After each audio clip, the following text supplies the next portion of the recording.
छिंदवाड़ा में 18 बच्चों की मौत की गुनहगार श्री सन फार्मा कंपनी है, जिसकी दवा पीने के बाद छोटे बच्चों की किडनियां खराब हुई और उनको बचाया नहीं जा सका। तमिलनाडु से चलने वाली इस दवा कंपनी के खिलाफ जब राज्य सरकार ने जांच की तो लापरवाहियों की लंबी फेहरिस्त सामने आई।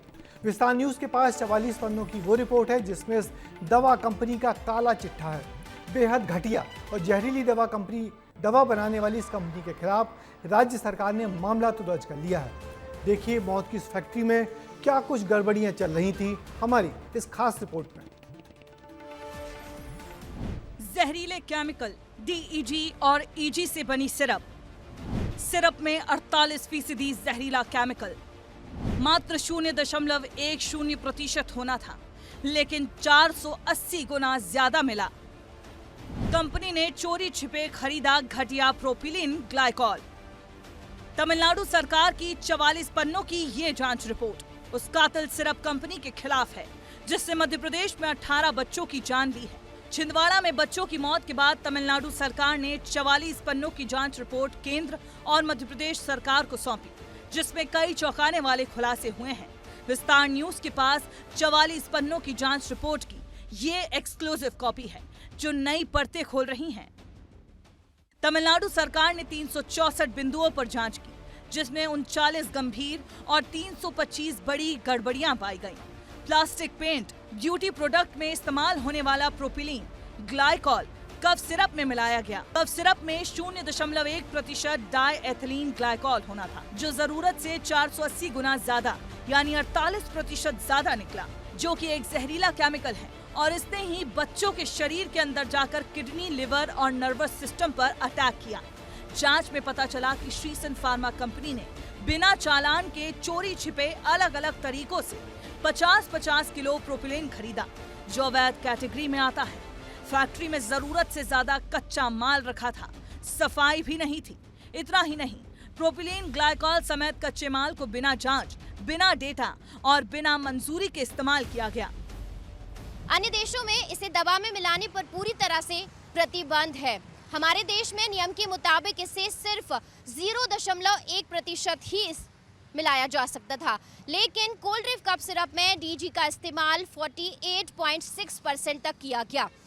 मध्य प्रदेश में ये जहरीला कफ सिरप बनाने वाली कंपनी के सभी प्रोडक्ट्स बैन हो चुके हैं। कंपनी के खिलाफ FIR दर्ज हो चुकी है।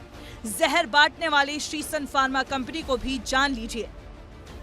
इसकी तमिलनाडु के कांचीपुरम जिले में फैक्ट्री है। 1990 में प्राइवेट लिमिटेड के रूप में इसने शुरुआत की। Cough syrup, protein powder, herbal child growth बनाती है ये कंपनी। 29 दिसंबर 2009 को आखिरी वार्षिक अहम बैठक हुई थी।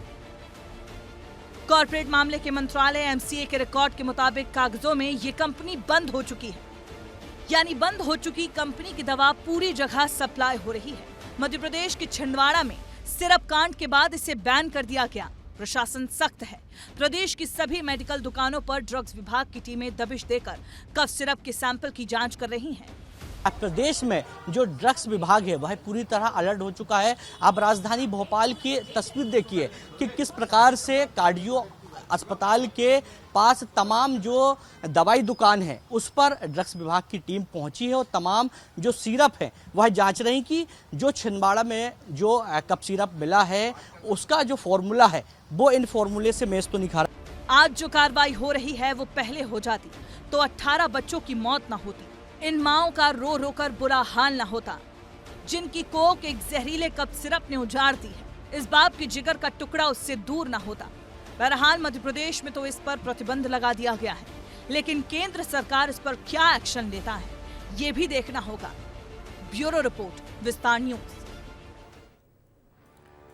मध्य प्रदेश की सरकार ने इस दवा कंपनी के खिलाफ जिन धाराओं में मामला दर्ज किया है उसमें ज्यादा से ज्यादा 10 साल की सजा हो सकती है, मगर बच्चों के परिजन इस कंपनी के मालिकों के खिलाफ तो अब हत्या का केस दर्ज करवाना चाहते हैं, क्योंकि सभी कुछ किया धरा इस दवा फैक्ट्री का है। ना वो घटिया केमिकल से दवा बनाते और ना ही वो दवा जहर बनती। उम्मीद की जानी चाहिए सरकार अपनी मशीनरी को अब इतना चुस्त दुरुस्त करेगी जिससे फिर कभी दवा के नाम पर जहर बांटने से किसी भी दवा कंपनी को रोका जा सकेगा।